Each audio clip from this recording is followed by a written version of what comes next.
All right, so this is Matthew chapter 16. I'm reading in the NIV. Any version is good for those following along at home. And feel free to make any comments on anything that stands out to you or anything in a different translation, any of that stuff. I will try to keep my commentary to a minimum and let the word of the Lord speak for itself. All right. The Pharisees and the Sadducees came to Jesus and tested him by asking him to show them a sign from heaven. He replied, "When evening comes, you say, 'It will be fair weather, for the sky is red.' And in the morning, 'Today it will be stormy, for the sky is red and overcast.' You know how to interpret the appearance of the sky, but you cannot interpret the signs of the times. A wicked and adulterous generation looks for a miraculous sign, but none will be given it except the sign of Jonah." Jesus then left them and went away. When they got across the lake, the disciples forgot to take bread. "Be careful," Jesus said to them. "Be on your guard against the yeast of the Pharisees and the Sadducees." They discussed among themselves and said, "It is because we didn't bring any bread." Just one moment. Sorry, just had one thing I wanted to underline there for myself. So it is because we didn't bring any bread. Aware of their discussion, Jesus asked, "You of little faith, why are you talking among yourselves and about having no bread? Do you still not understand? Don't you remember the 5 loaves for the 5,000 and how many basketfuls you gathered, or the 7 loaves for the 4,000 and how many basketfuls you gathered? How is it you don't understand that I was not talking to you about bread?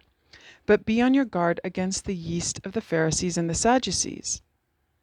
Then they understood that he was not telling them to guard against the yeast used in bread, but against the teaching of the Pharisees and Sadducees. When Jesus came to the region of Caesarea Philippi, he asked his disciples, "Who do people say the Son of Man is?"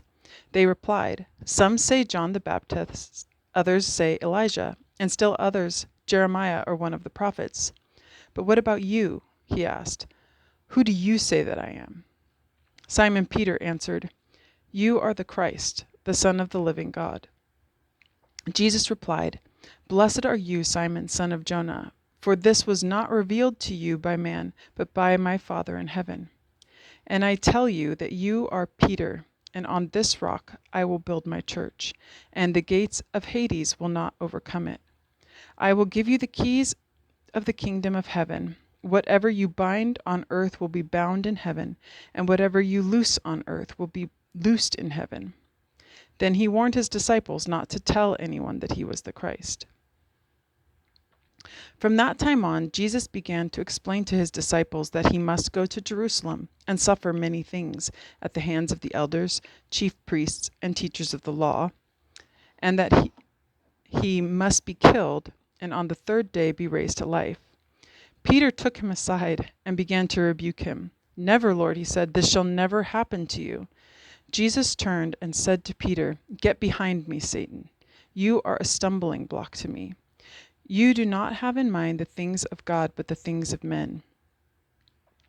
Then Jesus said to his disciples, "If anyone would come after me, he must deny himself and take up his cross and follow me.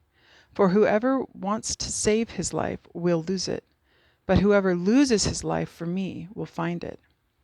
What good will it be for a man if he gains the whole world, yet forfeits his soul? Or what can man give in exchange for his soul? For the Son of Man is going to come in his Father's glory with his angels, and then he will reward each person according to what he has done. I tell you the truth, some who are standing here will not taste death before they see the Son of Man coming in his kingdom." So as usual, lots of good stuff there. Feel free to share in the comments, but otherwise I will just leave it there.